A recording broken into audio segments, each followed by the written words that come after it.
Hey, everybody, welcome to EduMatch. Thank you for tuning into this very, very special edition. I'm super excited because we have none other than the amazing Dene Gainey here with us today. So welcome, Dean, to EduMatch. Thank you, Sarah.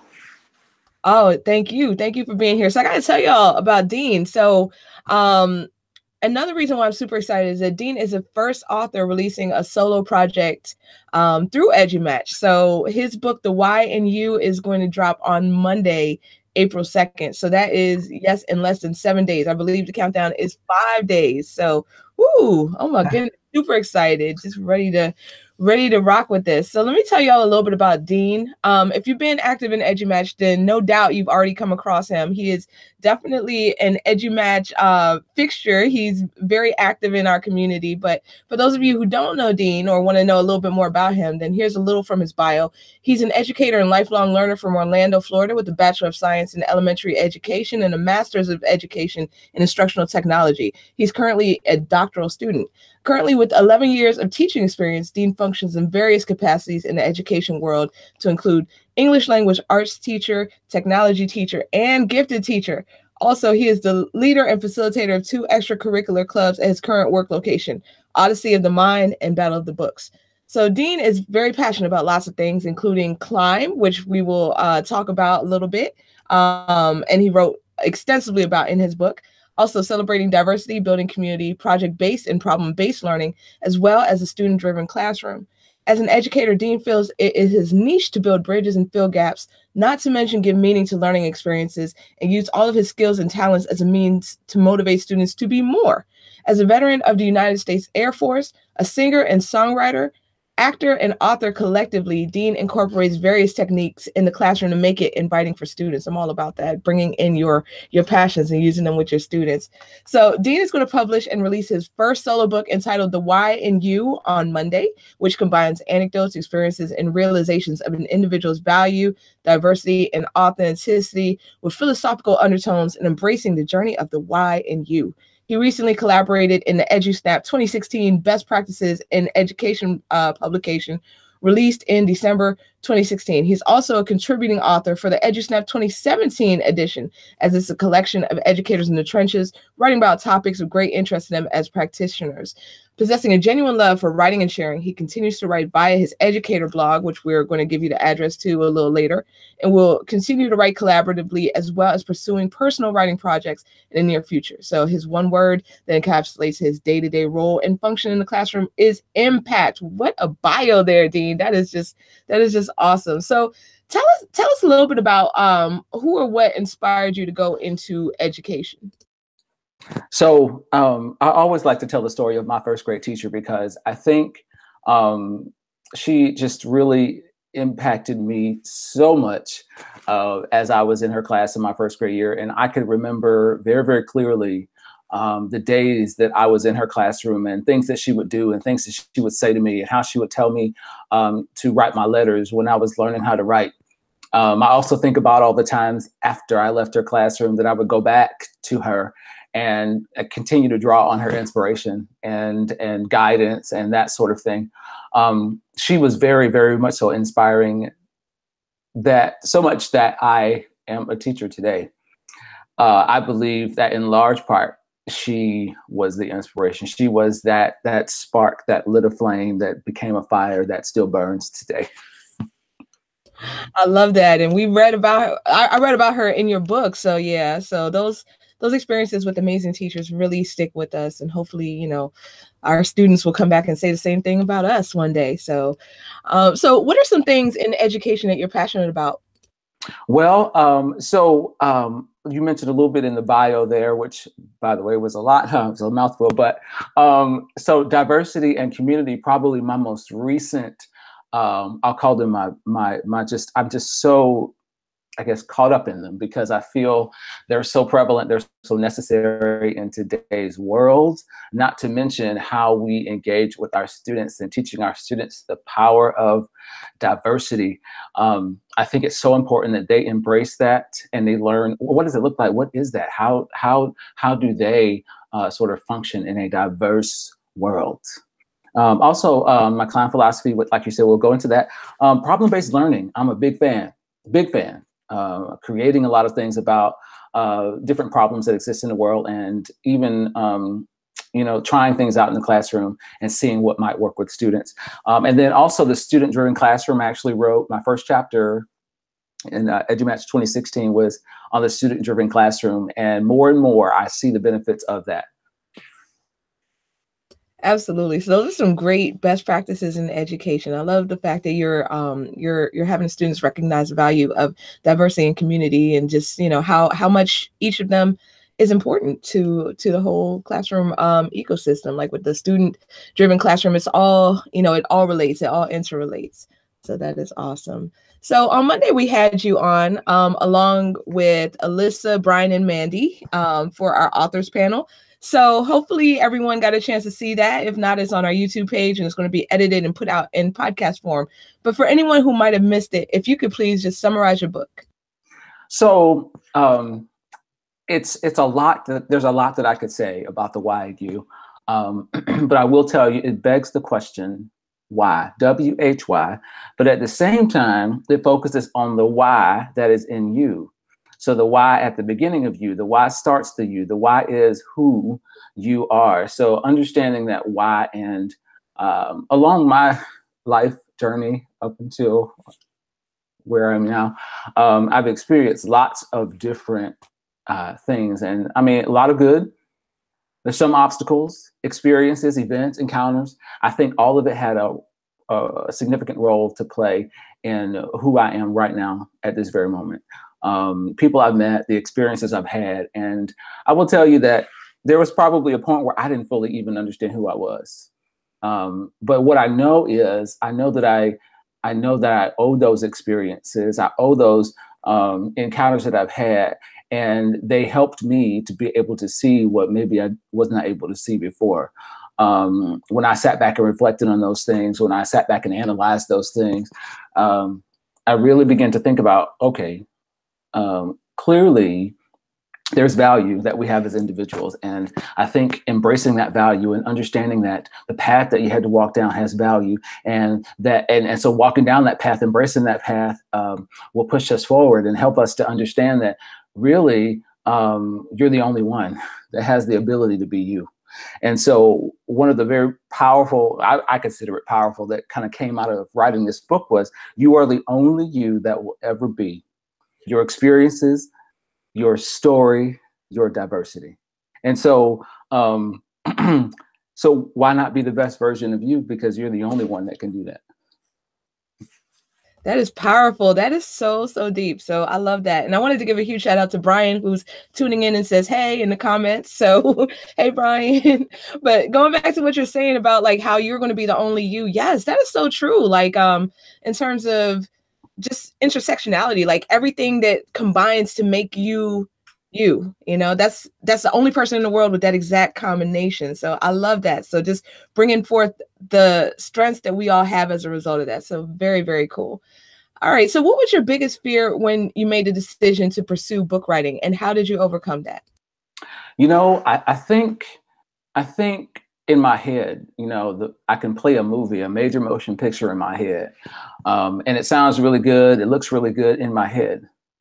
So I would have to say that my biggest fear was, can I take what's in my head and put it in a form where someone else would understand?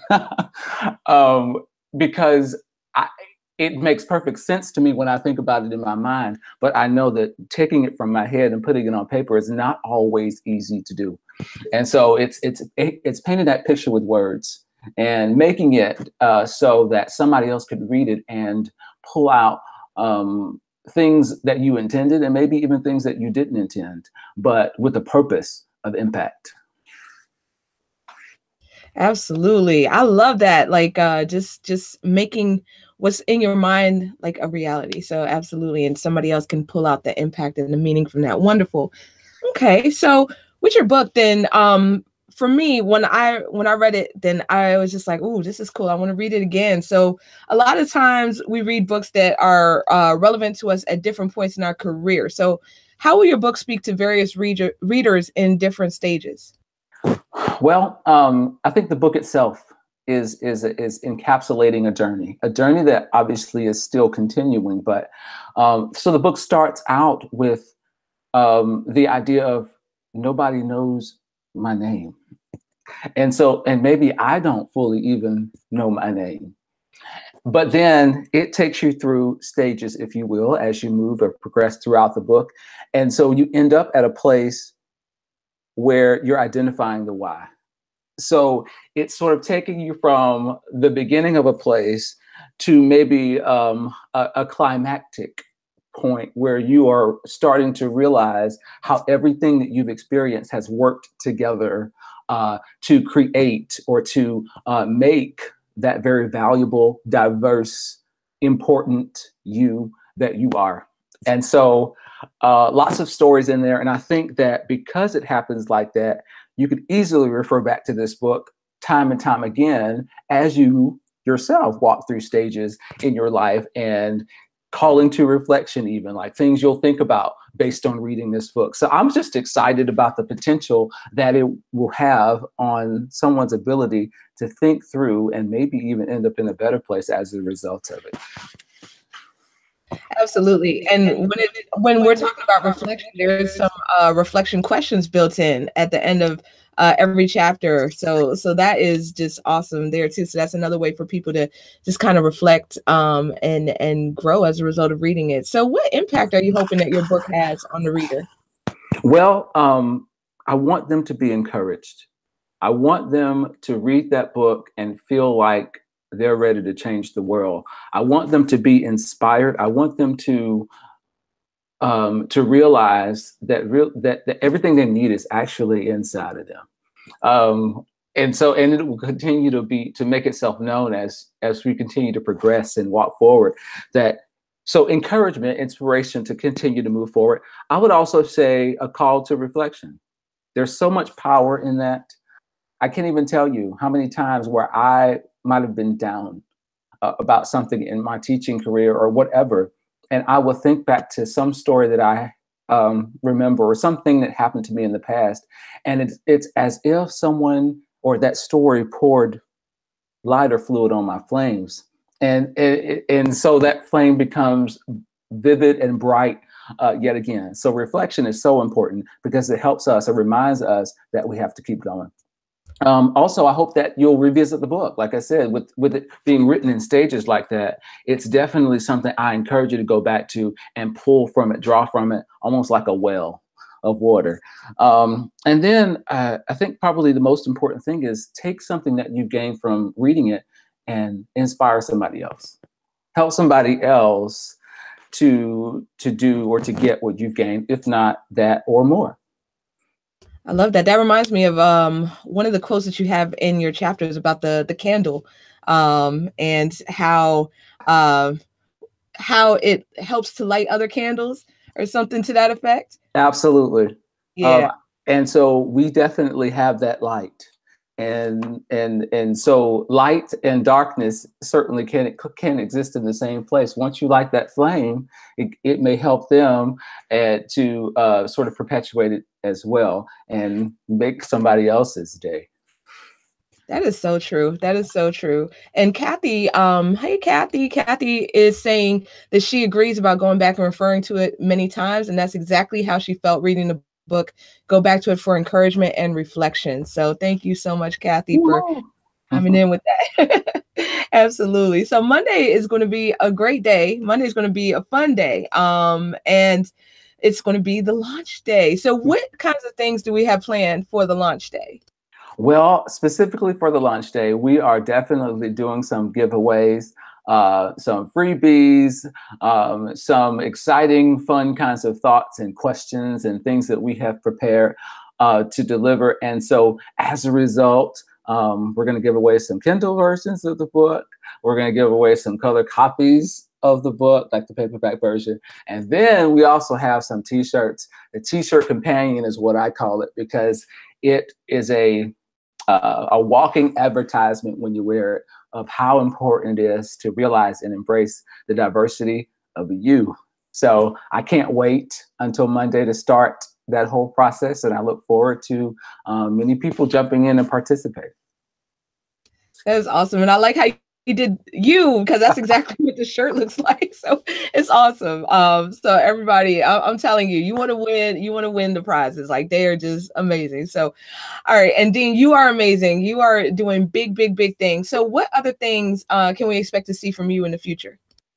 Well, I'm going to continue to blog. Of course, I try to do that as often as I can, because there's always something that just engulfs my mind. I'm so passionate, and so I'll think about something, a new thought will come to my head. So I'll continue to blog. Hopefully, I don't know yet exactly how this will go, but as a result of my Africa experience coming up this summer, I am really hoping to be able to write out of that experience. I can almost tell you 100% that something is going to be birthed out of that. I can almost feel it, you know. So there could be another book coming or starting very, very soon as a result of going to Tanzania. Tell us a little bit more about that, if you don't mind. Just tell us about like what you have planned this summer. Well, for the month of July, I will be traveling to Dar es Salaam, which is on the eastern coast of Africa.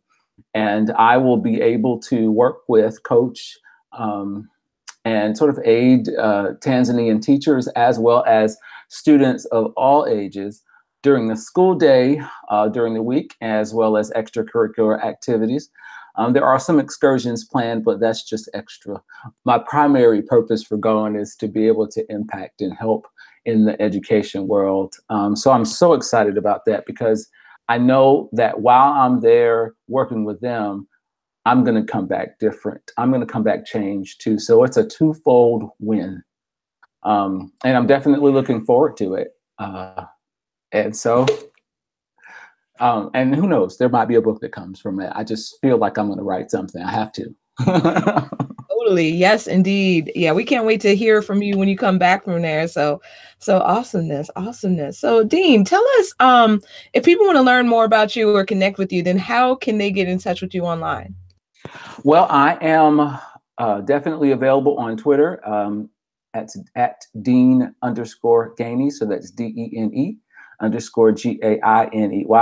Same thing for Voxer. If you use Voxer, I am there as well with the same username.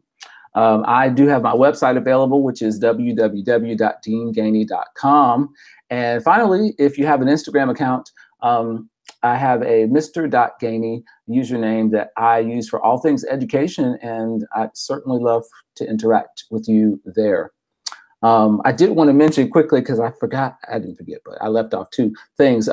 So I'm definitely going to be around for the next version or next publication of the EduMatch Snapshot in Education book. So that's for sure. And then also, I don't know when, soon, you know, inspirational songs, inspirational albums, something like that, definitely on the way.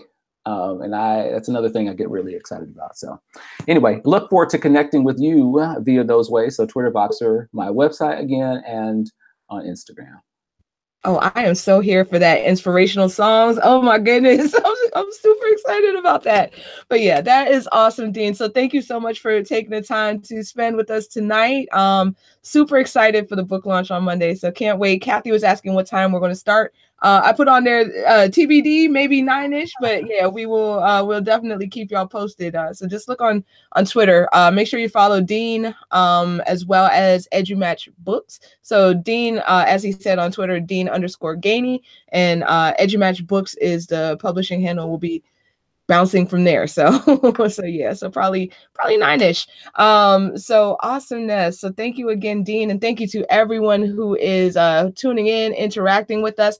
And check out the hashtag the Y in You as well. So hashtag the Y in You, and that will give you more information on what's going on. Kathy said she can't wait for the album. Me neither, Kathy. I'm so ready for that. So ready for that.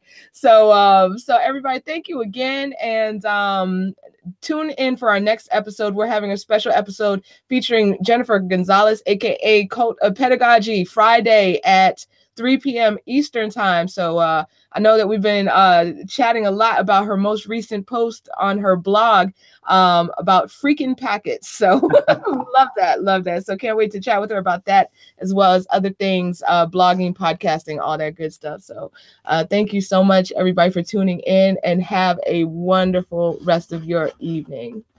Bye, y'all.